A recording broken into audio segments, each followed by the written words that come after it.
Good morning, everybody. We have, boy, oh boy, oh boy, do we have quite the show. We are going to talk about every kind of crazy thing that you can think about that we are facing right now in the Middle East. We are going to take you over to a moment in a news brief by Marco Rubio that I think is really, really critical. We're going to talk about that. By the way, he's running those news briefs, and he's doing a phenomenal job doing it. So we're gonna have a conversation about that. You know what I got to ask you on that one, and maybe that's a conversation. Oh yeah, Rubio, yeah, that's a president Rubio or Vance. Yeah, that's a great conversation, a presidential conversation. And I want to frame it from two ways. There's who's better for Israel, and who's better for Christians. Yeah, I think that that's an involved conversation. We're going to have it. It's important. It's an involved conversation. Now, the other thing that we're going to talk about is Hezbollah. Oof, yeah. We are going to talk about drones that have what I would call a new old technology that is becoming a massive problem for Israel. And we're going to talk about why politically that means something. There's a big issue there. Yeah, it's all over Israeli news, by the way. I mean, I just now opened up the Israeli hourly news. It opened up the hourly news, the whole kind of conversation about the drones, and it ties into the 7th of October. It ties into things like that. It's bigger than that. Yeah, can I just tell you why this one is huge? And I don't want you to forget this because this is very, very important, right? This one here is huge because it's got Russia written all over it. And that in and of itself is worthwhile, worthy of a conversation that we need to have because the countdown has started. The IRGC is desperate. The United States is successful in already its test cases of moving cargo ships out of the Strait of Hormuz. So big things are going to give, and my feeling is, I suspect that that's going to be coming out of Iran. But the bigger issue here is Russia. Yeah. And that's going to become something very, very interesting that we're going to have to visit. So we've got a lot to go over today. I mean, listen, David, a lot. There's a lot. We did mention one of the things that I really do want to get into a little bit deeper is the whole UAE dynamic. Yeah. That's what I said, the UAE. We have to talk about that. I want to tie it up to China. Oh, my goodness, yes. Yeah. Goodness, yes. We got a lot of things going on today. Yeah? Which, by the way, I mean, China's on notice as a result of some of what's happening with the UAE, and most people think it's the opposite. And I'll tell you why most people think it's the opposite, because they don't understand the personal trade relationship that's been established with Saudi Arabia through the hand of the United States of America. I'm not talking about the direct, what we would call unilateral relationship between Saudi Arabia and the UAE. I'm talking about a brokered relationship that exists between the GCC and the facilitator of that brokered relationship, which is the President of the United States. That's going to be a huge conversation. We're going to talk about that. Yep. So, wow, we're going to have a good time. And then I should also say this: when we have a chance, we're going to talk about economics for a minute. Oh, yeah. We're going to talk about your personal economics and how it actually affects you, and how, quite frankly, there's a lot of people that's saying that this is a time where personally, on the economic side, this may be the worst time you will go through in this country. And I'm actually here to tell you, on the economic side, you've been given one of the greatest opportunities you've ever been given. And I'll explain that. We'll explain that a little bit later on. Remember, you're doing some kind of course, evaluation, teaching that helps people kind of tie into that? Oh, yeah. We'll talk about that. That's a good... it's a good leeway, but please don't let me forget about that. Okay. Just make sure you remind me, because when we talk about the economics aspect, I'll bring that up because there is a direct opportunity for all of you guys to be able to build on your family economic situation. And he's going to remind me of that because we have so much to deal with right now, but we will eventually get to that point where we have that conversation. I don't want to forget about it. And then last but not least, me and Christy were at a Jewish center celebration for the Day of Independence, where a lot of Jews got together, Jewish organizations that got together to celebrate Israel's independence. Really cool. I got to eat falafel and a decent... Good falafel? But all right. And a pretty, couple of things, but it's got to speak some Hebrew. But let me remind you about, a dynamic that I had with one of the Jews about the interaction with the Messianics. That'd be very interesting to hear. Yeah, and it's people need to understand a little bit of the inner workings of that when we talk about coming to the Jews, evangelizing Jews, and how that works. Yeah, I think one of these days we should actually do a video. In fact, I don't know. We should do one sooner than later about witnessing to Jews and what that looks like. Yeah, because it's a lot more complicated than people think. Yeah. Okay. Good. That maybe we can record that later this week, and then release a video for that next week. This week's a good one. I've got a pretty open week this week. Okay. Good. I'll talk to you about that. That's good. But like we say, the Jews are a balagan people. Yep. I mean, and everything's a balagan, including evangelizing to the Jews is a balagan. So. All right. That's good. And I'm a little bit more motivated to get fired up because as we're speaking, I'm looking outside the studio and I'm seeing my wife here with the children. Okay. So anytime I see my wife and my children, I get a little bit more motivated to get aggressive on these types of shows that we're doing. Okay, so where do we start? I think it's the UAE is a good place to start because what it does is it brings us to the Strait of Hormuz. It brings us to the Persian Gulf. It brings us to the discussion of oil. Then we'll get into Marco Rubio's debrief. Okay? And then we'll talk about the economics. Then we'll bring in all of the other stuff, the drones, Hezbollah, all of that stuff, because there's a lot there. It's all tied together to a certain extent, and then that's something that we need. I think so. I think it is. Okay. Can you pull up a map, though? Yeah, let's see if we can do that. While you do that, and I'll tell you what, let's do it this way. While you pull up a map, let me get a quick overview about what is actually happening as far as we know and what we don't know. I'll go from the outside in. Gaza is still quiet. It's been a whole week. Nothing to say about what's happening in Gaza besides that they tried to have elections. It didn't work. They had a mass marriage ceremony with about something like 300 couples getting married, funded by a Muslim organization. It was really beautiful, and you can see that there's no hunger, there's no lack of food there. But it ended up in a, a bar fight between different factions inside Gaza with people throwing chairs at each other. And according to the story, this wedding turned into 20 people ended up in the hospital. And again, you get that idea. Israel is in Lebanon, but there is a kind of a null. There's not a ceasefire, but nobody really does anything aggressive right now. But that means that they're firing drones at us, and we're taking out assets in southern Lebanon. We'll get to that a little bit later. And let's go into the Strait of Hormuz and talk about the fact that right now there's a double blockade. And I think that's what you need to understand. The United States is blockading anything from the Iranian side to come out through the straits. And Iranian is blockading anything that doesn't go according to their prerogative to go either in or out. So basically, the straits are blocked. There's a traffic jam of ships on the Persian Gulf side. There's a traffic jam of ships on the Gulf of Oman or the Indian Ocean side. And right now, it is kind of there's this stalemate in there. Both sides, the United States and Iran, are saying We have allowed ships to come through what we wanted, but we're not sure.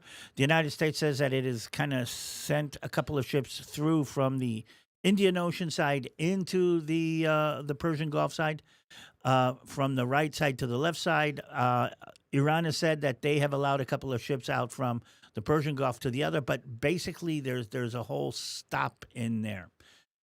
If you can pull out a national map, because if we're going to go into the UAE, I need to show you where the UAE is on this map. Right. And do we want to discuss the Strait of Hormuz here because we're here? Yeah.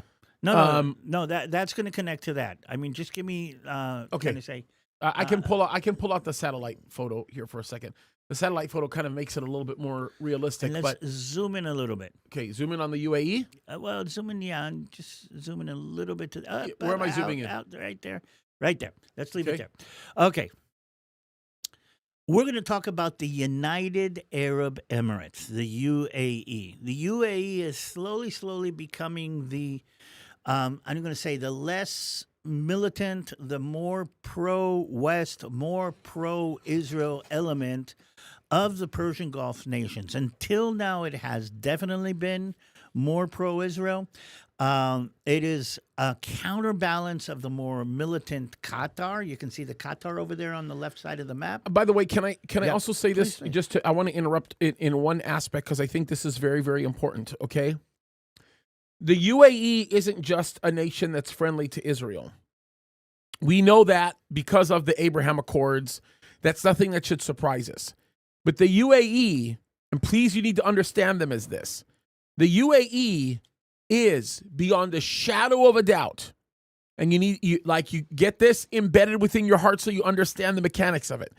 The UAE is beyond a shadow of a doubt the test bed for Saudi Arabia.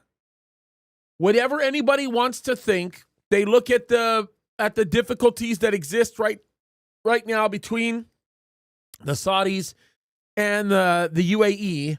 A lot of people think there's tension because of OPEC and what the UAE did with OPEC.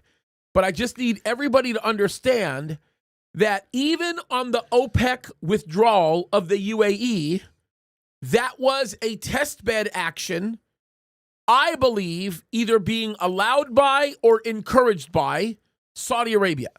And the reason behind it is, yes, Saudi Arabia leads all of the mechanics that go behind OPEC, especially when we're talking about price control. But Saudi Arabia itself is very limited with respect to its oil exports.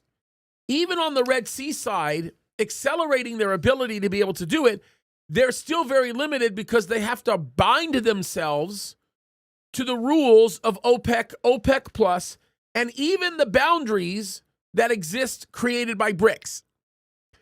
Saudi Arabia is looking to do two main things, and this is very, very important that we understand this. They're looking to seek a way to go outside of what is typical for the rules made by OPEC and OPEC Plus for oil production. The sales side gets fixed as a result because of price. The bigger issue, and perhaps the more consequential one because it deals with everything else, is that Saudi Arabia is looking to use its test bed to make sure they are safe. When I say safe, I'm talking about for their interests. They are safe to enter into normalization with Israel. And the one thing that they're trying to do, actually, there's two major things they're trying to do. They're trying to separate themselves from the narrative of the cause of the two-state delusion. Yep. The Palestine conversation. Well, I've got a term for it. I didn't term it. I think Einat Vil did. But they're throwing Palestinianism, which is a term that we're going to use. Perfect term. Okay, that has been a kind of semi-religion in the Arab world. Yep. They're the first one who's throwing Palestinian out the window. It's an all-inclusive term. I like the term Palestinianism because Palestinianism doesn't just cover the two-state delusion. It covers the economics mechanisms that are driven by the Palestinian Authority for the purpose of the destruction of Jewish lives. it also deals with the mechanism by which the Arab countries, specifically Islamic Brotherhood, is using in order to fund itself. We came across recently a 40-year plan that they wrote. And in that plan, it talks about utilizing what we are calling Palestinianism to be the mechanism by which there is a abnormal obtainment of funds. We know that's happening. We know it sits around the corner, so none of that should surprise us. Now, I'm going to stretch the term, though. When we say Palestinianism, I also mean what the students in UCLA and the American colleges it's all are inclusive. plugging into. 100%. That's the Palestinianism. It's become a how do you say, rallying point for demonstrations in London and in New York and in L.A. The whole and from the river to the sea is part of this. Palestinianism has become almost like a I'm going to say a theology or a theocracy. I mean, it's something. And the UAE is, by the way, it's the only thing that unifies the Arab world. I mean, the Arabs don't get along with each other. The only thing that what would make a Shia and a Sunni come together is this Palestinianism, and we're starting to see the beginning of the crumble. Yeah, and again, perhaps one of the most consequential and significant aspects of all of this that has to be recognized is it's becoming the very tool by which not just a series of propagandist mechanisms are being adhered to. It's becoming the tool by which new lies are being communicated. How about we put it that way, right? But the problem that they're having now with Palestinianism is that it's becoming less and less effective because the focus is now more on Iran. And because the focus is now more on Iran, most people are recognizing the issue for what it is. Which is why they're trying to raise the Palestinianism again. And that's that they're trying to defocus on Iran. Very much so. But the good news is, and I think that this is where it becomes very, very important. The good news is we don't have any of the same barriers that we used to face. If that makes sense. It does. The traditional mechanical barriers that existed when the infrastructure that surrounded the GCC was still intact, they're gone now. And they're gone because of the hostility of Iran and the lack of vocal objection being rendered by the Islamic Brotherhood concerning that. Okay, so let's go back to where we started this. The UAE has thrown the Palestinianism, and you're going to see that the more moderate a Muslim country becomes, the more anti-Palestinianism, not anti-Palestine, but anti-Palestinianism. And here's the thing, the Saudis have turned on the Palestinian kind of rhetoric. That's the whole thing about Jerusalem not being a holy site for Muslims. That's anti-Palestinianism, and we're seeing more of that. But I want to zoom into the geopolitics here and add on another piece that I think is really important because we're talking about the Horns of Hormuz, and you can see it. Well, I'm pointing up there. You can see it right there. The Strait of Hormuz. I don't know why it's that. And if you look closely on the map, you see the United Arab Emirates sits inside. It's got a coast inside the Persian Gulf. But part of its coast is also on the other side of the strait, in the Strait of Oman. Meaning, okay, and here's a weird thing. The tip that you see sticking up into the Strait of Hormuz is Oman. So you've got Iran on the northern side of this, Oman on this side, but the UAE actually cuts off that part of Oman completely, which means that you have Dubai on the Persian Gulf, if you look at the map closely, and on the other side of the Persian Gulf, you have, I think Fujairah is the name of the area and the name of the port. And what I'm trying to say is this. The UAE can export its oil as opposed to Saudi Arabia, as opposed to Qatar, as opposed to Kuwait. the UAE can export its oil without having to go through the Strait of Hormuz. Well, you have to qualify that statement. Okay. Because it's a very, very important statement to qualify.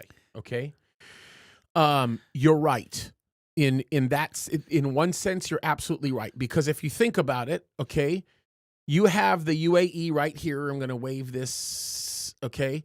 And you have both sides of the strait here. Yep. Okay.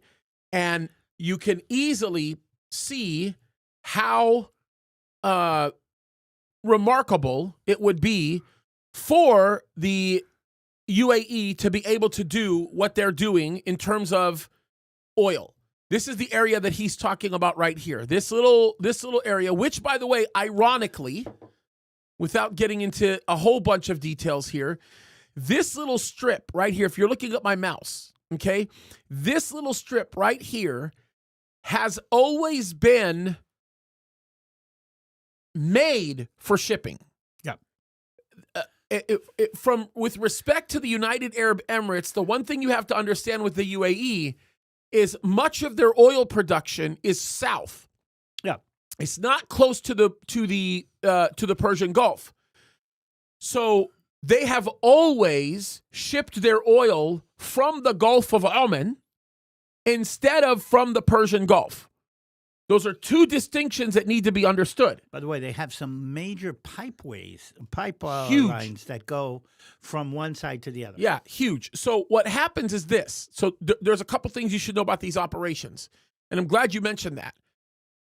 When the UAE is looking to send its own oil out to the rest of the world, they do it off this shore right here. They do it off this shore here, okay? They're not going to do it off the shore over here. And I'm gonna zoom in on this. Let me get my mouse a little bit more usable here, okay? They're not going to do it from here. You think they would. A lot of people think that it's off the coast of Dubai and even Abu Dhabi. You would see that. What you're seeing off the coast of Dubai and Abu Dhabi more relates to any trade relations that would exist from anywhere else. And as a matter of fact, where Abu Dhabi becomes very useful to a lot of people, the port that's in Abu Dhabi, is when you're getting things out from ports like right here, okay? Mosul. Or if you're looking at off of Iraq, we have this little area. There's this like little peninsula area that even this doesn't completely address correctly. It's called El Fah. This is part of Iraq. So all trade stuff that comes from anywhere near Iran in some cases, but mostly Iraq, Kuwait, Saudi Arabia, Bahrain, which has its own little economy. Obviously, it's still part of the Emirati mechanics. Qatar, which in many ways also has some affiliation there. Okay, all of it gets traded over here and into the UAE. But oil has always existed here to the northern portion of what becomes the peninsula. Okay, which the peninsula isn't even the UAE. The peninsula here is... The edge is Oman. Yeah, is Oman. Okay, so this is kind of interesting to note this because it gets a little bit more complicated because when you're dealing with the Arabian Peninsula, when everybody talks about Oman, they always think it's the southeast portion of the Arabian Peninsula. But what they don't see is they don't see this section here that actually kind of cuts off around and becomes sovereign territory of Oman. They don't see that. So Oman is on the other side of the Strait of Hormuz. But Yeah. here's what I'm trying to stress. Well, it covers both sides. But I want to say this because this is important. So when the UAE withdrew from OPEC, There you go. they were ahead of the game because they already had a shipping capacity off the Gulf of Oman which, by the way, is completely unaffected by the blockade that the United States is putting on, because they're one of the ships that not one of the clumps of ships that not only allow passageway, they've been assisting the United States of America by granting them the ability to dock and do whatever they need along this area of Fujairah. So let's tie in some more. Okay, the UAE is the only one of the Gulf states that isn't under the stranglehold of Iran because of the Strait of Hormuz. That, I think, is critical. That means that they can step up, and their manufacturing capacity can be exported without going through the strait, which is also why I believe that they left OPEC, because they want to raise their manufacture, because everybody's seeing the strait is becoming a problem. That's where I'm going with it, yeah. Oh, yeah. They want to raise their capacity of manufacture. They don't want to be tied by OPEC by agreements, and they're not bottlenecked by Iran by the geography. They have I'm going to say a freedom or independence that none of the Gulf states have, okay, which is why they can allow themselves to side with the United States much more. And let's get the Israeli side kind of connected to this too. And the typical analyst will say that it's a risky game that the UAE is playing, because if the UAE, which is one of the biggest players in OPEC and OPEC Plus, decides to do this, then it will send the prices of all oil in the market to plummet. And if the prices in the market plummet, it's going to force production in all of the OPEC countries. But the problem with forcing production at a level beyond their capacity to be able to export will actually cause them to fall apart, and thus could eventually hurt the UAE, except for the fact that the UAE has already developed contractual relationships with respect to the export of oil for any member who was a cooperative member of OPEC, and they said that they would do that. So not only will they benefit in being able to up their production beyond anything they've ever done before, but they're also benefiting because they become the world's most powerful broker. Now, the qualification that we bring up here, which is important, is they're becoming the world's most powerful broker in this region because of the strategic opportunity given to them. And that opportunity is the defense of the United States of America. But the bigger opportunity that comes with that, beyond the defense of the United States of America with respect to their shipping interests, actually becomes the ability to now have better control of the relationship that exists between their neighbor, Oman, and as well the defense mechanism that they get to create now with a mutually benefited partner like Saudi Arabia. Because if you have the trifecta fixed, and this is a big trifecta to think about, if you have the UAE working in conjunction with Oman and working in conjunction with Saudi Arabia, you now solve the Yemenis problem that's on the northern border, which means you will completely disable their behavior on the southern. Now, the thing that's interesting about that is the United States of America has a great interest in seeing the Yemeni Houthis being disabled to the south. Oh, yeah. Because if they're disabled to the south, point. then the new open door becomes the gateway that everybody's been talking about, and that's the one that now goes back up to the Red Sea. Because while everything in the Persian Gulf has been happening the way it has been, there has been a very quiet movement taking place between Israel, who, by the way, let me just remind everybody, sits now on the coast of Djibouti and Eritrea, Somaliland, over the agreement with Little Somaliland. And it's interesting because Eritrea, and Djibouti for that matter, have always opened up to the largest bidder to be able to put assets over there, and virtually every country around has put assets over there. Japan's got one of the largest bases in that area, and now it has become a lot more strategic because the United States of America, by virtue of the fact that the footprint of Israel is now in Somaliland in the Horn of Africa, these two guys are now limited as into what they can do because of the shared partnership agreements that exist and the new MOU that exists right now in this area in the Denkalia region. So this actually changes the way everything works. Now, here's a translation for what I just said, because this might be a little bit over some people's heads, especially if you don't know the history of this. You have to know the history of Eritrea and Djibouti, right? If that resolves, then now you instantly have Saudi Arabia's ability to export oil without restriction, because what it does now is it utilizes two areas that are very, very important. It utilizes the pathway into this area that, of course, everybody is well aware of, okay, which is, again, very, very important. And then it also opens up the gateway to the most southern portion of Israel, which allows them direct access into the Mediterranean without having to use the Suez Canal.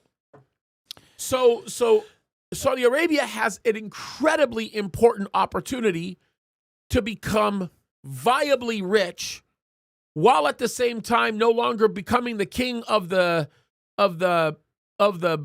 I guess, for lack of a better term, of the OPEC gangsters, and strengthening the trade agreements that now will exist between Jordan, which, by the way, this is a whole new story that just came out, and by the way, one of the most ignored stories right now, over the trade corridor that Jordan is seeking to build right now, which, by the way, is happening quietly with the backing of the United States of America, the backing of Israel, and very much the backing of Saudi Arabia because of what it does with Iraq, which, by the way, little side note, obviously we didn't have it slated to have this conversation, but you do need to understand this, guys, because it's huge, okay? As a matter of fact, it's more huge than most people think. This trade corridor that they're talking about building is near Aqaba.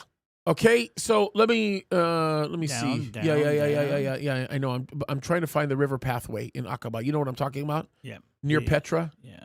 Let me see here. Let me just do this real quick. I don't think you're going to see it on this map. We're not going to see it. But let me just do this. We might be able to see it if we start north of Aqaba. This might be it right here. Anyway, let me just say this. What they're doing is Jordan is building a trade pathway area in this region. This is actually where you'll see the rock city of Petra. That's a whole other story. We're not even going to get into it. But look at what it all borders. Okay? Let me just zoom this. Oh, that was wrong. Let me zoom this out a little bit so that you could see this. Oops. Hold on. Okay. I have to zoom it out a little bit more. Okay. This area borders what we understand and know to be Iraq from not directly bordering, but you have almost all Saudi Arabia here. You have Egypt on the other side of this waterway. You have Israel, and then from the north, of course, you have Iraq. This little pathway that they're already talking about establishing, this little corridor here, they're looking at creating the existing walkway that used to exist in this area along the border path to the south as they receive shipments from this little canal area, all of which are coming from people coming via land over on this side. And they're creating a new trade path that Saudi Arabia benefits from mutually, with Egypt not being upset over it because of one grave benefit that nobody is talking about that they're very excited about. You want to know what that great benefit is? This area here, this southern portion of the Egyptian Peninsula, the Sinai Peninsula, there's a beautiful tourist area here called Sharm el-Sheikh. All of us have been there. It is beautiful. It's beautiful, right? Absolutely beautiful. This area is very valuable to Egypt. Very valuable for a lot of reasons, by the way. Ask anybody who survived the 73 war. They'll tell you all about that. Ask Ariel Sharon. He'll tell you all about that. That's a whole other, that's an interesting thing. The greatest benefit that Egypt gets from this are security guarantees against the Islamic Brotherhood. Yes. And if they get those guarantees, the support that they know they can give and obtain mutual benefit from with Israel could change everything. Okay. So let's tie it all together. See if we can Sorry, because I chased a rabbit trail. You went down a couple of them. Yeah, but they were important because I want everybody to see how this ties into the UAE. Okay. Anyway, let's go back. Go ahead. All right. I need to tie something else because now on this kind of map you can see Israel on the left side. You can see where the UAE straddles the Strait of Hormuz and allows access. What it does is it breaks the stranglehold that Iran has on one side.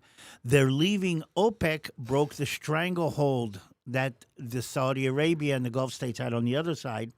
And that has allowed them to make a connection to Israel. Now, I need to zoom out a little bit. I want to kind of talk a little bit about where Israel gets its oil. And when you look at the map like this, Israel gets most of its oil from Turkmenistan and Azerbaijan. Okay, now both of these are a large amount of its oil. I think something like 45% of the oil comes from Turkmenistan, goes through Turkish-controlled areas. Yep.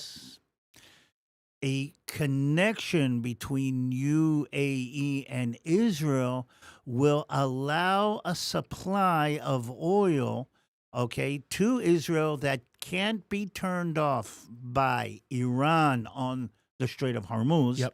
Can't be controlled by Yemen at the horns of whatchamacallits, and can't be controlled by Turkey from the north. Yep. Which means oil can come up through the Red Sea, not only to Israel, but through the pipeline that goes from the Red Sea to the Mediterranean Sea. Into Israel Europe. can actually export oil into Europe. So that is what the UAE has. In return, what Israel is actually promising the UAE is to help them do the transition that all of the Gulf states, all the oil-heavy states are trying to do, and that is going from oil to AI. And Saudi Arabia is talking about that. United Arab Emirates, all of the Gulf states have realized that if they can get on the AI wagon now, they have an asset, because one of the main problems with AI is the amount of electricity and amount of power you need. That's right. That means you need oil. You need to generate that power. And what both Saudi Arabia and the UAE are doing, and the UAE is actually leading it, is, we're trying to transition from creating oil and exporting oil to creating power that will be the core resource for the AI. Now, how do I tie all of that together? Let's zoom back into the port that was just now connected, the port of Fujairah. Okay. And here's the thing. When Iran decided to light the war, it shot rockets at the port of Fujairah. Yep. That's where they decided to attack. That's where something like 7 cruise missiles were fired yesterday, and different Iranian assets actually at this part. And I found it. I was asking myself, why not at Abu Dhabi? Why not? Why the port of Fujairah? Because the port of Fujairah is the main, bottleneck opener, cork opener for the whole strategic balagan that is going on in the Hormuz. Now, let's tie it all together, because I like the way the balagan talks together. Okay? And you can see strategically why this is very important to them when you look at this. Take a look at this. All of this right here. All of the oil infrastructure. But here's the thing. They shot these rockets. They shot, I think, 9 cruise missiles. One of them did get through, but all of them were intercepted. Do you know what they were intercepted by? No. Israeli Iron Dome. Oh, that makes sense. Oh, that's right. There Yeah, you that's go. right. That's right. The Israeli Iron Dome is sitting on the port of Fujairah and is intercepting Iranian rockets that are coming from the north. Look at all this, everybody. Yes. Look at how they are not messing around. You look at these satellite photos and look at these massive docks that they have. They're not playing games. So again, I want to stress what we just now understood. Iran is using this port in order to re-spark the kinetic war. It's trying to pull America into it's how do you say brinkmanship dynamic. Mhm. They're trying to port America in, and who's on the ground defending these assets of the UAE from an Iranian attack? It's actually Israeli Iron Dome and I think aero batteries that are actually saving them. I think that's fascinating how all of this ties together. And it's also runways like this that become targeted by Iran because of the defense implications that this carries. The United States has used runways like this that are near that port to be able to create that kind of defense mechanism that they need to actually cover this whole area. And that's very, very important to being able to understand the overall picture. So it's going to be an interesting time. We keep on saying that and how all of this kind of ties together in so many different ways. I think that's part of the reason that the oil prices haven't kind of skyrocketed as a result of everything that's happening. Yeah, and again, people are very encouraged by it. Actually, they're seeing it as a huge positive thing. And then the other thing that I should probably talk about when you bring up the whole AI picture.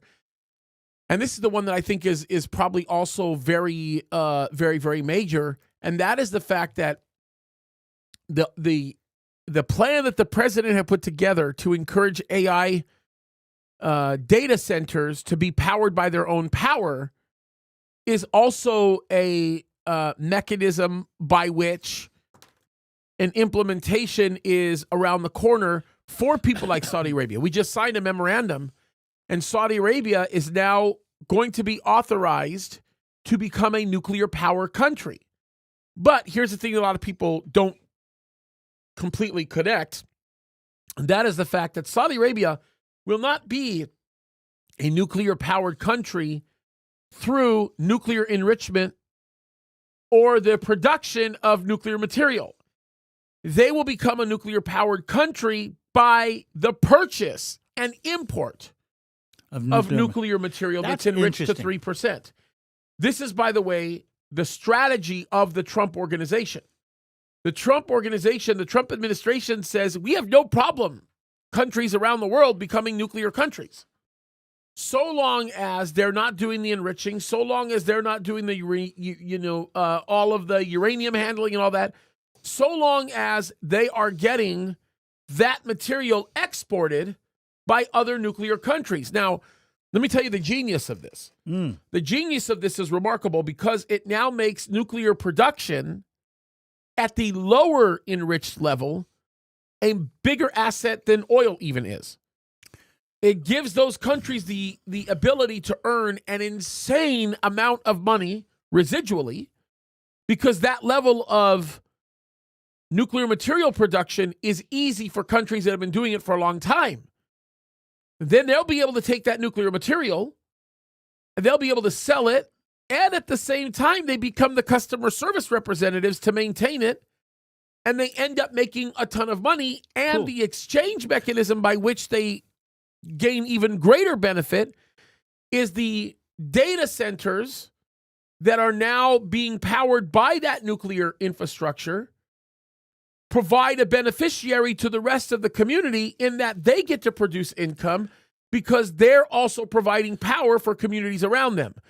The other benefit that provides for these countries is defense because you can no longer take down the whole grid because each of these grids are running independent of one another while at the same time serving as redundant mechanisms for one another as well.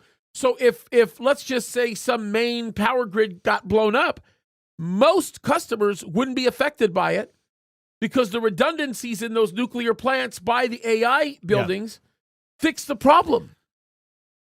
So it's all tying in together. And there's one thing maybe I want to tie in before we kind of leave the geopolitics here. And that is that yesterday, the Iranian foreign minister was in China. Yeah, which is a wild story. And just let's remind everybody, President Trump is going to China in Oh, 2 weeks? I think in 2 weeks. But here's the thing that kind of makes it tricky. And I don't even know if you thought about this or not. But the Iranian foreign minister is on the outs with the IRGC. Yeah. Him and the president, they're hated by the IRGC right now. The only reason why the IRGC hasn't killed them is because they can't. There's a power struggle going on inside Iran. So the whole problem, what President Trump is saying, we're waiting to see which government is going to come out on top. Yeah. What's going to float to the surface. I know it sounds bad to say it like that. What's going to float to the surface in regards to Iran so we can make an agreement? Because the thing is this, you can't negotiate when you don't know if the side you're negotiating, Israel's got a problem.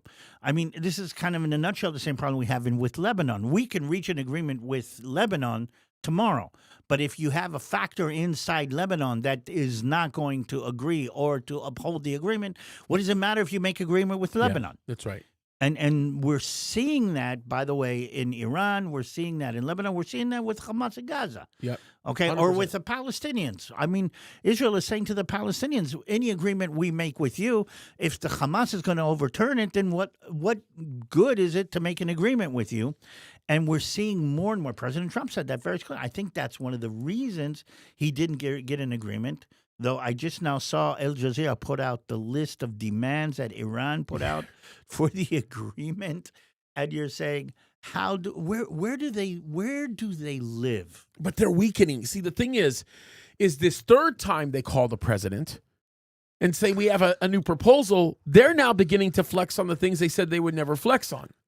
Yeah, but they're never going to go down to where. No, they're not. Okay, we all know that. James, we've done this in the market in the old city of Jerusalem. You see something on the shelf, you want to buy it. Okay, he says 100. You're willing to pay maybe 10. Okay, so now there's a negotiation. You have to be willing to walk away. We know that. But when he goes down to 80, okay, and you start walking away, then he says, okay, come back, let's talk. And he's not going to go down to 20. He's going to go down to 60. And he's going to say, okay, now we can talk at 60. He's hoping that you'll agree to the 60, even though he knows that if he gets 20, he's still making a profit. Killing. Yep. Okay, that's the idea. But he's not going to go down. He's not going to say, okay, Americans come. I've seen this with the tourists. Okay, they come and they say to him, just tell me what the final price is. Let's not do this whole thing. Let's just reach the final price. I'm willing to pay 20. Are you willing to take 20? Let's just do that, and let's not go through the whole. And they're going to say, wait a minute. First of all, I've had store owners say this. It offends us when they do this. It disrespects us when they do that.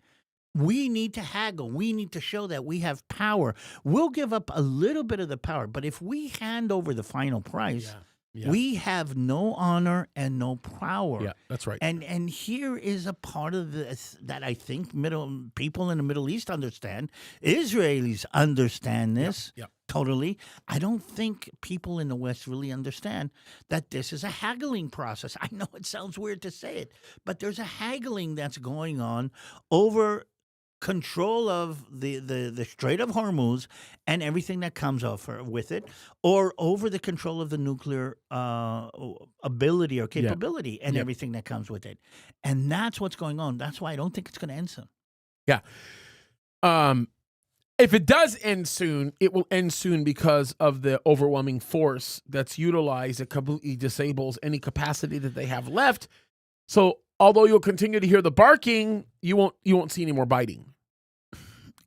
Okay, I'm going back to my old city illustration. I've actually seen one store owner get so upset that he threw the merchandise at the tourists and said, I don't even want money for this. I mean, it's not even worth it. I'm willing to take a loss. We're expecting Iran to do that.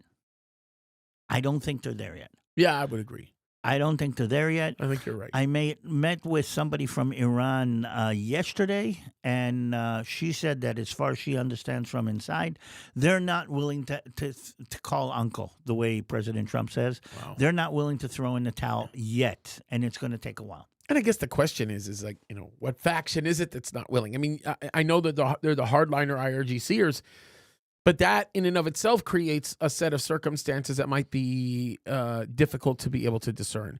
And that in and of itself is where we get into the economy discussion.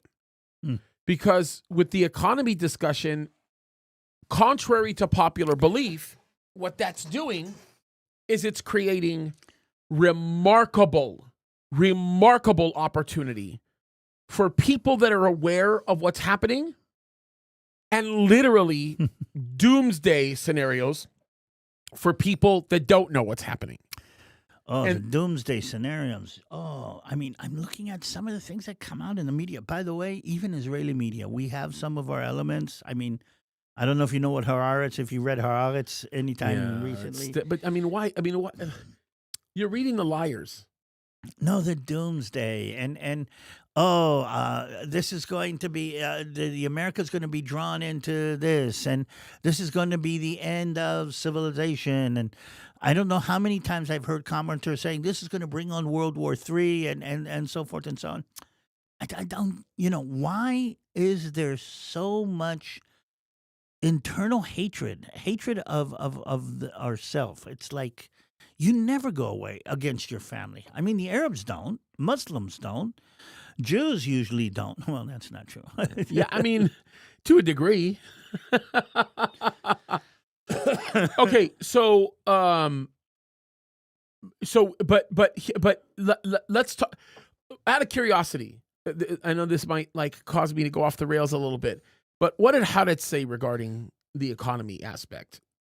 Oh no! Okay, so the doomsday scenario, basically. Haaretz is kind of stressing the cost of the war, which basically is very costly.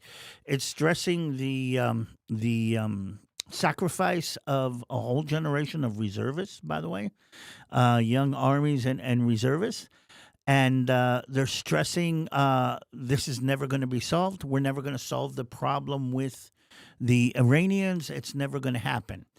And and I'm saying to myself, wait a minute. People said the same thing about Egypt in the 1970s, and I remember them saying after the Yom Kippur War. Well, I don't remember them personally, but you read some of the articles after the Yom Kippur War. This is a war that's never going to end. We're going to have to this. We're going to have to give in. And even then, it was only after 90. It was only out of strength that the Egyptians came and said, "Okay, let's reach an agreement." Iran is not going to reach an agreement as long as they feel that they have any kind of card to play. As long as they feel that they have any kind of strength, they are not going to give in. And what President Trump is doing is very slowly and surely, well, sometimes slowly, sometimes quickly, is stripping away all the options that they have and all of the assets that they have, including the asset of closing the strait. Said, okay, you want to close it? Close it. I mean...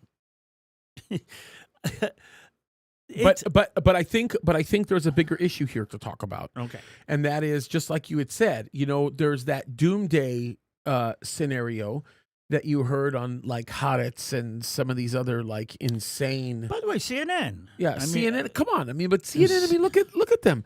We're gonna fall apart. The economy is over. The big New Deal is a big bad deal, and everybody's gonna fall apart, and they're all gonna die at the vine. And we hear all of that. And by the way, can I just simply say this? I don't blame people for feeling that way because of the lies that we see in the media. I understand why people are scared financially right now. Yeah, but okay, and again, we're switching to a new conversation, and one of the ways I saw it phrased, the question I'm saying is, why do people buy into this? Everything is terrible. We don't trust anybody. Everything's wrong. Because it's the natural place to go to. It's the place that you go to because it's almost the comfort zone that people find. Not to mention the fact, I'm going to make myself clear. It goes back to the training that people are given by pastors, by especially Christians in the ministry. It's the mindset that says it's all doom and gloom. Mm-hmm. It's all going to go to hell. We can't trust the government on anything. We can't trust anything about anything. It's all over with. Look at all the things that are happening when in reality, some of the greatest opportunities that exist right now that were created by the Lord, we're ignoring. Okay, so it's the younger generation, it's the younger people who have lost a sense of trust in anything. 100%. And I heard a very interesting way to put it. He says, today, I think they polled people under the age of 30. Something like 57% of them do not believe that the moon landing actually happened, that it's all a conspiracy. Okay? And he asked this question, which I think is very interesting, and I think this is a way to... We don't know anything more today than we knew in the 1960s. There's no more footage of the lunar landing than there was in the 1960s when they actually... I think it was 1962. Yeah. When did they land on the moon? Apollo 11? Yeah, it would have been 69. Okay. I remember watching it as a kid on TV. And everybody was all excited. We saw the movies. We saw the footage. We saw everything. There's actually more footage. You can you can take a telescope. They left a couple of reflectors on the moon. You can actually pinpoint the places on the moon, put a telescope on that, and you're going to see a reflection. You're going to see something reflecting light. So there, in more than anything, there's more. How come 95% of the people believe that it happened in the 1960s? Well, think about this. The high-res cameras that we just got when Artemis came around the moon Again. shows everything. Yeah, but how come they picked up? It was the generation then believed that it happened, and the generation now that has more information that actually bases the event believes less that it happened. There's something that changed, not in the actual evidence, not in the actual reality. Something changed in the mindset, and that's why something like 57% of people under the age of 30 did not believe that it happened. But David, it's because they live in a world that has no reality. Their life is being lived through social media. Their life is being lived through YouTube videos. And yeah, me and you were on YouTube. Kind of sounds funny, doesn't it? It's lived through that. They're not looking at things with a certain level of objectivity, and that's why this is the same generation that's telling us we have no options. We can't do anything. You know what's really sad about my neighborhood? Not that I'm going to ever get into the location of my neighborhood, but what's really interesting about my neighborhood is no houses are selling in that neighborhood.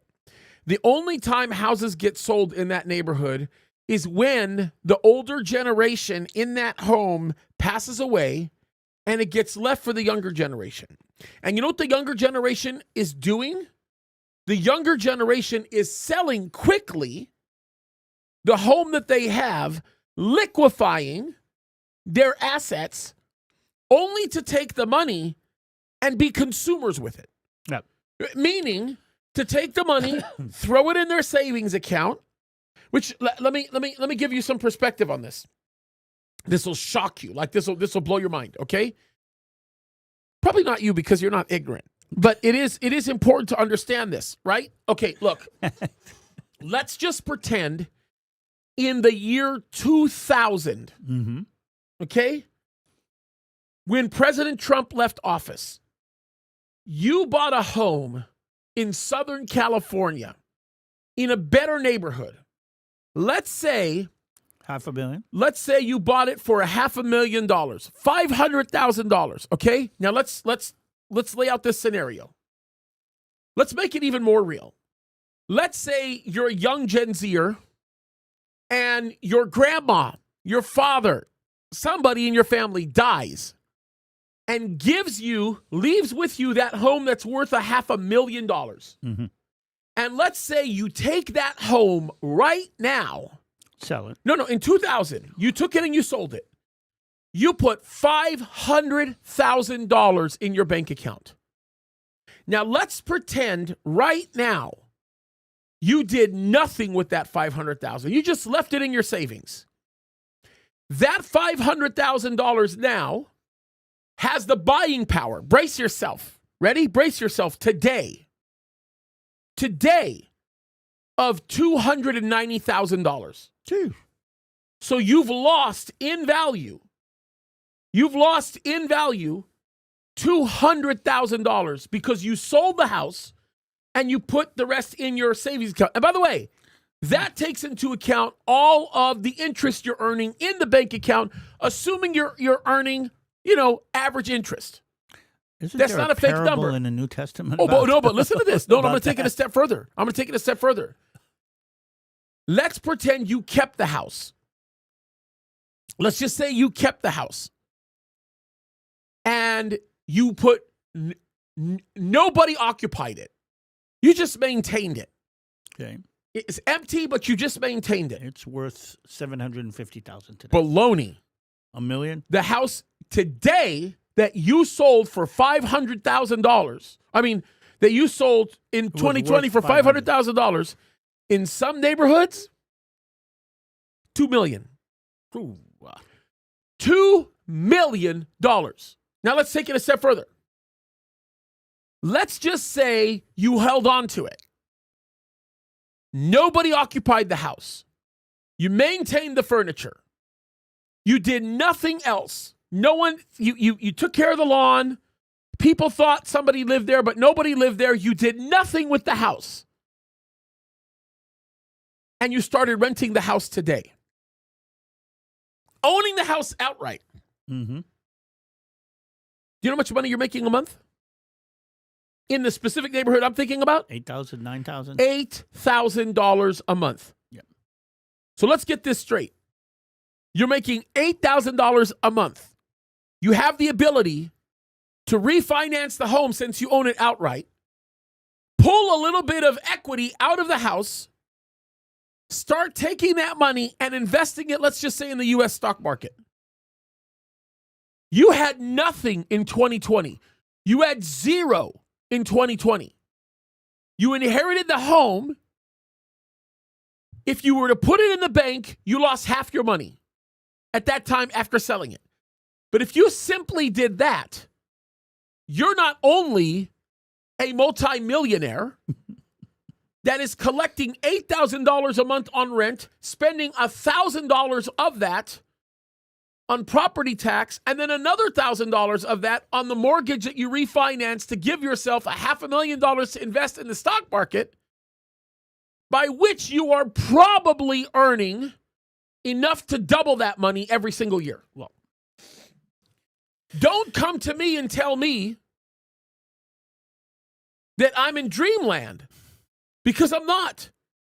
That's actually happening right now in Southern California for people that understand the opportunity that's in front of them. But the problem is they spend so much time online. They spend so much time hearing how bad things are and how terrible things are that the disparaging discussions happening and the insanity associated with the Dave Ramsey mindset of just save until you save yourself to being broke. It doesn't make sense. So, but can I say this? But the propagandist mechanisms that are driven by the people that are doing this in social media, even in the church, you realize pastors are making it spiritual right now to be broke. What? I mean, well, God hates those who talk about money all the time, and money is the root of all evil. No, it's the love of money that's the root of all kinds of evil. But the problem is all of this is contributing to the mindset that exists right now. And so all these kids are going into this tailspin because they feel like they have no opportunities, when in reality, the generation that exists right now, the young generation, has never seen a greater opportunity in human history to become wealthy than right now. But they're so focused on the Candace Owens brain rot, well, it's not and only all Candace. the other brain rots that are out there, like Tucker Carlson and all that. Terrible. Everything's terrible. They're- Everything's yeah. They're running themselves into just being fully broke. And that's the problem. And they all have no hope because they've created the condition by which they have no hope. Okay, so somebody said on the chat, this is a generation though, and again to make it kind of clear, and I'm coining the term. I don't know if this is the wolf generation, meaning they've heard the cry wolf so many times that they don't believe you're anything from anybody. You're right. And most of the people are going to sit here and listen to what you just now said and say, I don't believe it. I mean, people say and this guy said this and this guy said that. And I'll tell you something. I know this is weird to say it like this, okay? But when I was 25 years old, I finished my military service, and I went through the Israeli government system. I became what you would call a secret service for the Israeli government. We went to work in the embassy in Cyprus, and I'm about 27. We moved to Paris for the first time. Yeah. And I come from little provincial Israel. There's 3 supermarkets in the whole country. Everything else is little tiny local grocery stores. And for the first time in my life, I walk into a major shopping mall in downtown Paris called the Quatre, literally around the corner from the house. And you go through these massive aisles of the supermarket. And I remember the first time I went to do shopping, it took me hours. There were so much opportunities. There's so much when I would go into the grocery store in Israel, I know I need bread. There's 2 versions to choose from. I know I need rice. There's 2 kinds of rice. I know I need this. I would finish the shopping in 10 minutes. All of a sudden, I find myself walking back and forth these aisles. What I'm trying to say is this. We as human beings, if we have too many options, too many opportunities, too many stories, too many versions, we don't know how to be decisive. And I think this is one of the core issues of the generation that we're talking about right now. And it's the bigger, and the thing is that, and I know people are saying stuff like this, like, you know what? Like there's a lot of things that are not in our control, right? Like there's job losses happening, or there's, things that prices are getting higher, or there's things that we just can't control, like we didn't control. And you know what? To that, I would say you're 1,000% right. Like you're not wrong about saying that, but there's a ton of things that are in your control. There's a ton of things that you can do. Like, I mean, can I just tell you how insanely easy it is right now? The U.S. Let me just say this about the U.S. stock market. The U.S. stock market is so incredibly volatile that it can literally make people overnight. If you understand how to recognize how it moves and what it does, it will do some amazing things for you. Then people come to me, they go, well, James, I don't even know where to start because I don't even have a dime in my pocket. Okay, do you know how easy it is to actually make a dime or two? Well, I'm going to ask you to do something before we go into that. Take down the map. What kind of thing we're done with the... Oh, yeah, sure. And I'm going to say something like this. First of all, we go through this in different times. And again, I'm using my little tiny experience on this one. I finished my military service. I went to be a graphic designer. I studied graphic design. Went to college, studied graphic design, started working as a designer for a publishing house. This is before the digital technology came out, so everything was done by hand. And then you make layouts of magazines. I was working in magazines. You make a layout of the magazine. You take that layout of the magazine, and there's somebody at a printing press that actually lays out all of this layout in pages, has to organize it in big, I don't know if you remember the light tables that we used to kind of put things on, and that needs to be kind of created. You make a plate out of that. And what I'm trying to say is there was a lot of handwork that went into this. Oh, sure. And then the digital world came. And all of a sudden, all of this can be done digitally on the computer. And all of the people who were doing the typesetting and the organization, all of a sudden they don't have a job. 100%. Well, that's a qualified statement. They don't have a job if they don't know how to use the technology to adapt. Exactly. The thing is this. They don't have a job as a typesetter, but all of a sudden, everybody who knows anything about type gets a computer and can do typesetting on a computer. But you have to be able to go in and make the switch. My grandfather used to tell a story that his father was a horse trainer, and he specialized in training horses for military use. Now you have to train a horse to be able to not to jump every time a gunshot goes off or this. I mean, think about the kind of horses. That was his specialty, and then all of a sudden the military started using vehicles.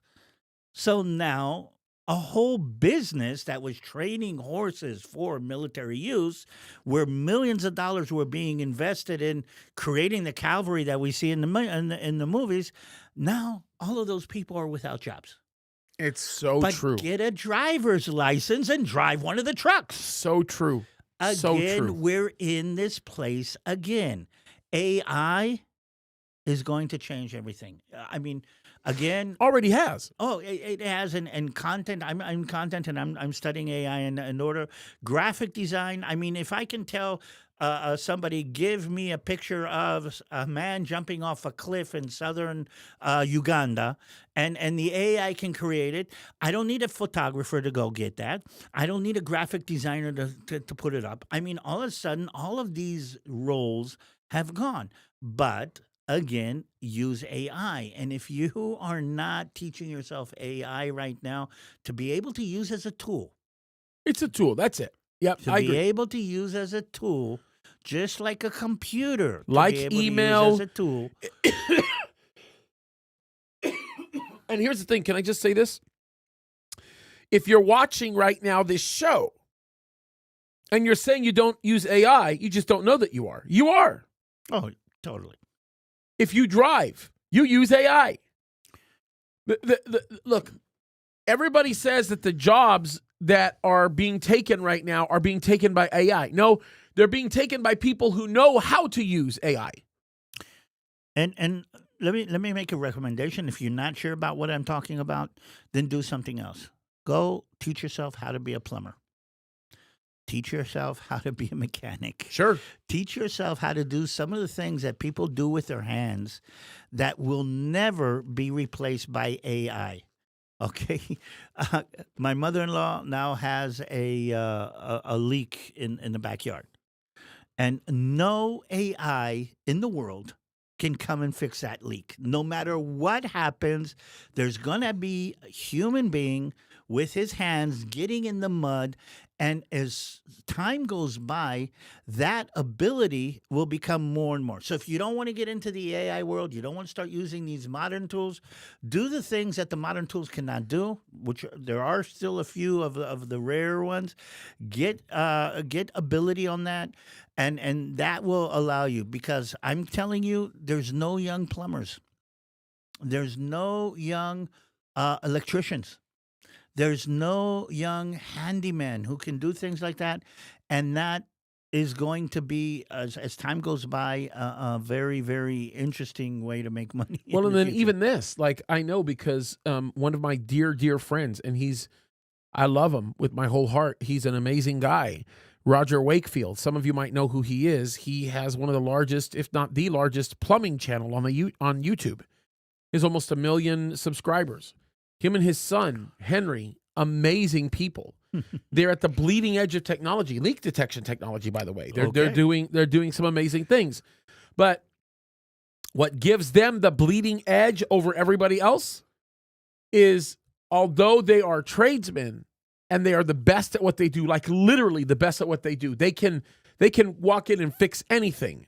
They utilize AI even in their business. Oh, AI is going to be a tool. But It's an again, assistant. there are things that we are going to need in this world, okay, no matter what. So again, another thing that I was thinking, I heard somebody talk about it. Buy books. Oh, absolutely. No, actually books. Yeah, I'm thinking about they're it gonna get because eliminated. the younger generation doesn't believe anything that they read. I mean, if you have a book that you can open and you know that there's a reality to that and there's a truth to that. There's going to be books that, there's a truth to the book, which brings me to the final thing, okay? And to the greatest book of all, okay? The Bible. Yeah. It's above and below, it's beside, it's more than AI will ever be. And just tie that in together. Yeah, no, listen, 100%. My book that I wrote on the book of Revelation, I probably should have used more AI when I wrote that book, to be honest with you. This is the paperback one right here. Let me see if I can reach that. Here. I probably should have used AI to at least spell check everything, because the first few pages of my book, there were spelling errors. We fixed it since then. But look, there are ways to reverse whatever trend exists within your family right now, if that becomes a problem. And I bring all this up because all this craziness that's happening in the Middle East right now, it's opening up the greatest opportunities for people financially, economically. And everybody says, "Oh no, the world is, the world is over with," that kind of a thing. It's like it's unbelievable. Yeah, but again, they said that, down through the ages. I remember my mom used to say that people were saying that listening to music on a record player is not authentic. If you want to hear music, you need to go to a listen to concert it live. hall. Yeah. Yeah. And in the 1950s, 1960s, all of a sudden music is coming out in record players. And now we're saying, okay, you listening on a record player is not authentic, and we're using digital music. I mean, we're going to go through, and I think it's Ecclesiastes chapter 1. It's verse 9. There's nothing new under the sun. No, it's true. It is a different dynamic that actually comes on. And what I'm trying to say is, you young people, do not despair. You've got amazing opportunities in your hands. You've got amazing world opening up to you. You've got amazing capabilities at the touch of a button. You've got all of I used to read encyclopedias to maintain and gain knowledge. You've got all of the knowledge of the world in this. Just use it. I mean, just don't despair. That's what I'm trying to say. Don't give in.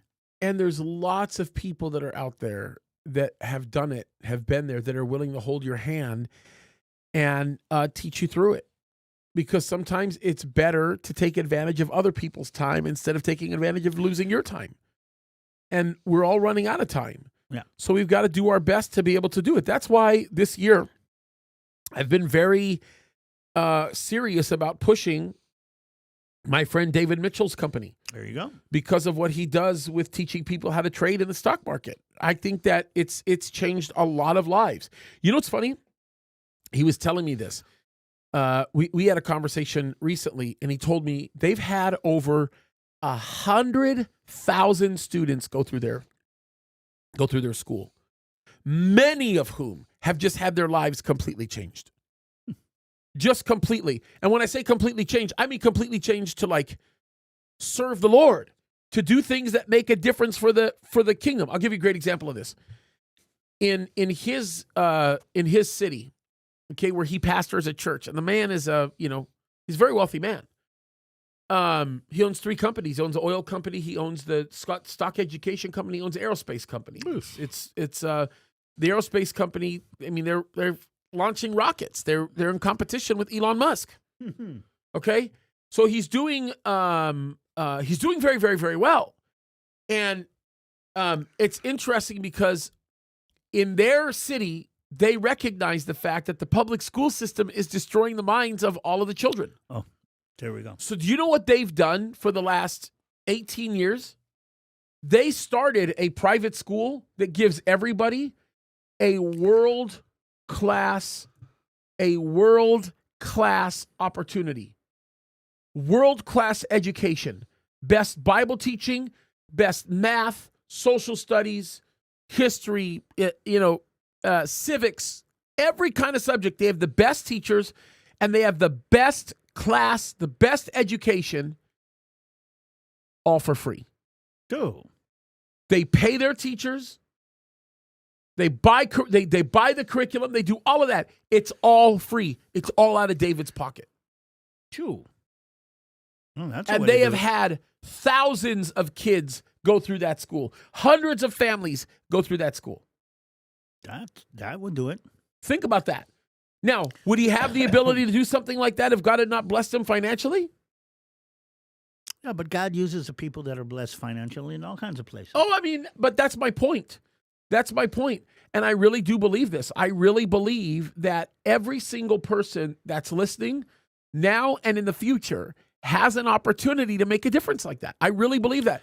That's why I've called this year the year of preparation. That tradeway class that I've been telling everybody about is a really, really good, it's a really good opportunity. It really, really is. And I don't know if Dean, our moderator, have put up that link, but I'd put up the link, Dean. It's useful. Tradeway.com/unlock. They've got they do this 5-day challenge, which, by the way, so a little bit of history. I used to trade back in the day, a long time ago, and I actually did very, very well with it, like very, very well. But I got arrogant, and I had some really bad Mistakes. I made some bad mistakes with my heart, like meaning my attitude had changed. It just wasn't good. And so I realized that I needed to stop. So I stopped before I got married. Then I met my wife. I told my wife eventually I'd go back to trading. I told her that. I said, one of these days I'm going to do that because it's a single greatest opportunity for the family. So I basically about a few years ago, maybe two and a half years ago, I go to my wife and I say, hey, babe, I think we're going to start trading again. I think that's what I'm going to do. So we do it. And I tell her, I say, look, I need to get some education before I get back into it again. I need to be careful. I want people that are going to educate me from a biblical perspective. I need Bible education to happen here. Mm-hmm. So this is where I'm going to start. So sure enough, that's exactly what I did.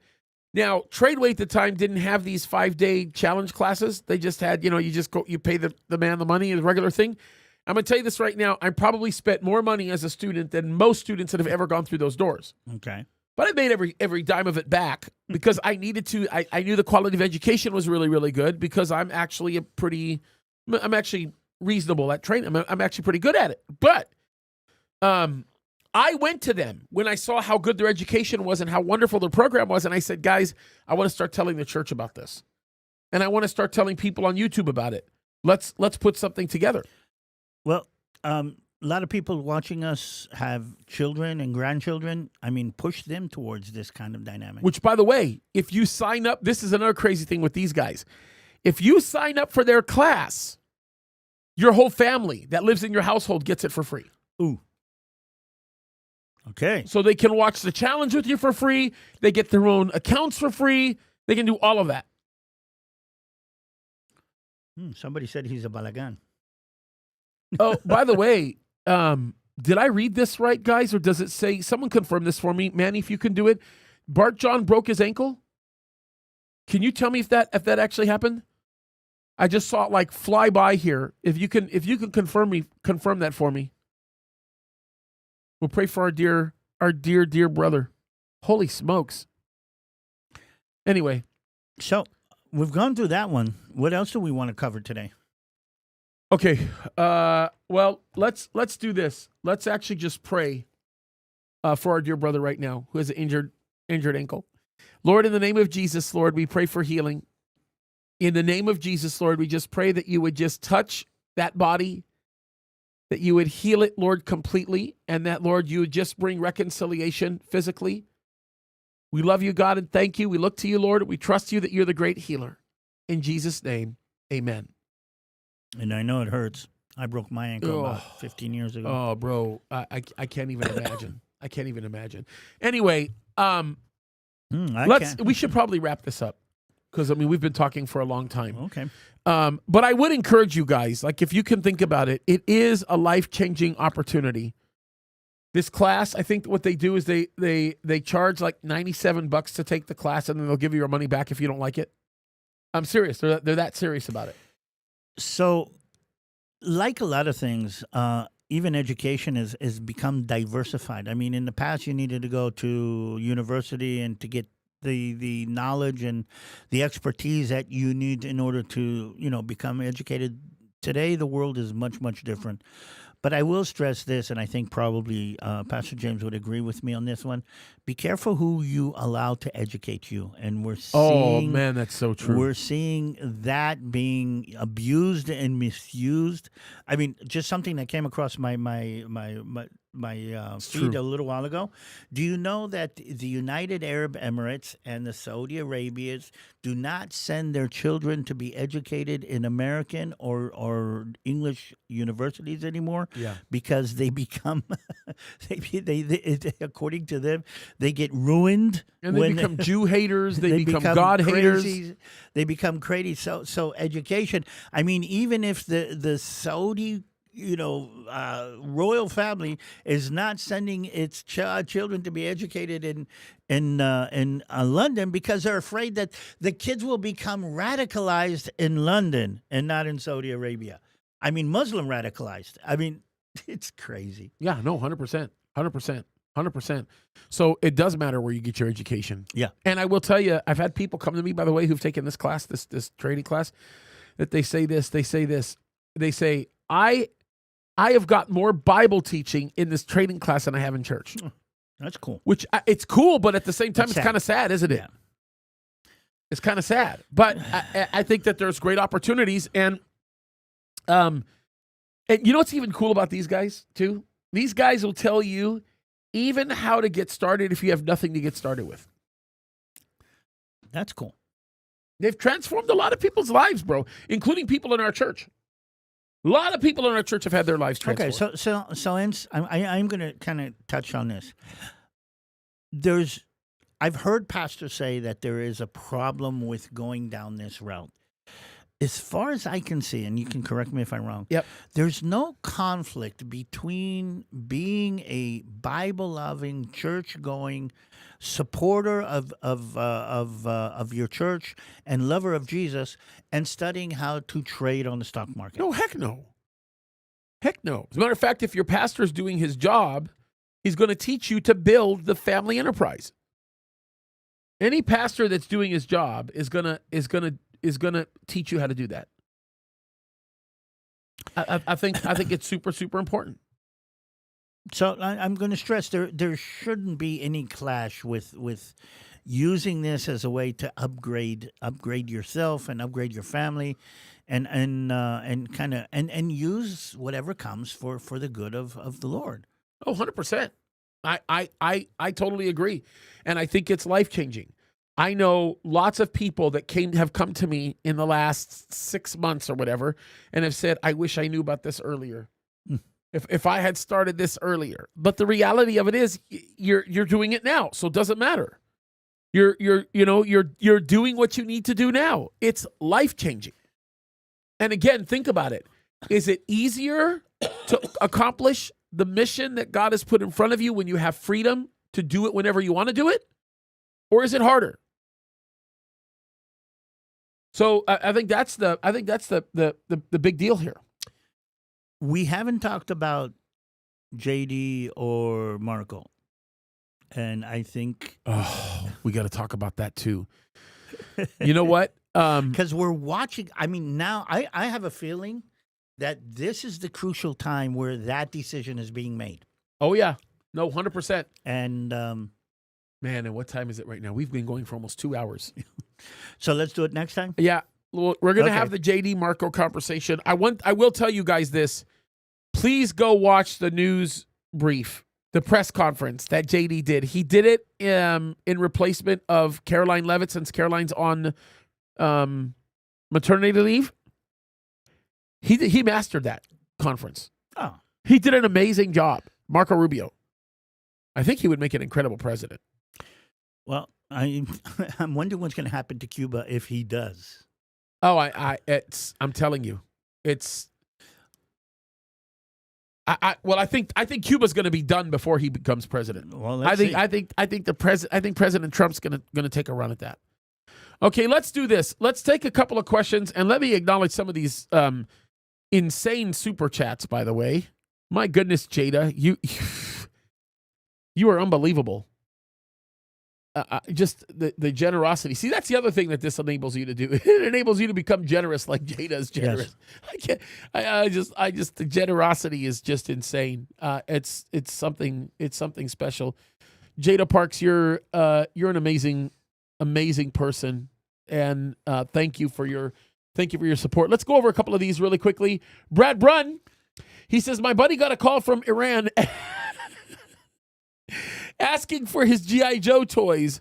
Then they called me asking for my plastic army men. They really are hard up.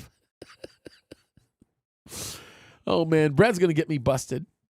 He says, next one, my apologies to Brother James, Brother David, and admiring fans. I am having medical testing done today. I can't have coffee, which has... what does it say? Stifled the creative content which you love and adore. There's no stifling going on, bro. You are you're as glib as they can be, man. You're super smart.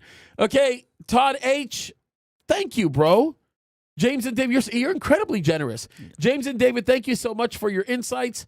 Most certainly would not hear this anywhere else. God bless you. Thank you, and we are glad that we can do that. And Jada, it just goes without saying, your generosity is just insane. Thank you. You say, God bless you, my brothers.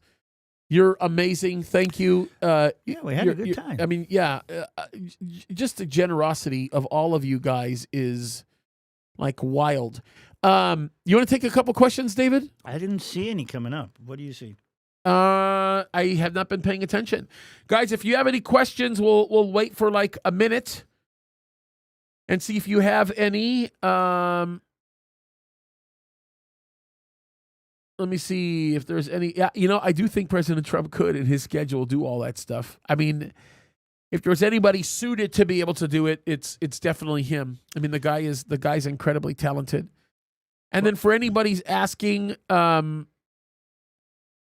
Dean has already put up in the link the class opportunity. Tradeway.com/unlock. You'd see my picture on there, by the way. They put that on there just to know that you went to the right spot, because there's a lot of fakes out there. Okay. I keep on saying this is going to be an interesting week, but every week we say that, it's not all that. And I think nothing's really changed since last week, when I think about it. Yep. Well, and I have a feeling nothing's going to change till next week. We're going to see what's going on. Oh, we got a couple of questions. Dean already sent them to me. Man, I'm slow. There you go. Bro, this is slow. Question, can I visit your church with my fiance? Of course you can. Of course you can. Question, this is from Chansey RN. How do we know that the USA isn't part of the revived Roman Empire? Because the revived Roman Empire is the revived Roman Empire, meaning when it talks about Rome, it's talking about Rome, the geography, the location. It's not symbolic. That's why I would say that. Okay, here's one from Meknotu. He says, any notion on when Trump decides to attack again? I don't see him sitting by with this many assets in the sea. This is a really good question, by the way. And I think that Marco Rubio kind of semi-answered it, but I think it's a really, really good question. The answer to that is really simple, and that's this. The United States has already said it. We are going to escort these boats out of the Strait of Hormuz. If we are fired upon, we'll just unleash hell on everybody.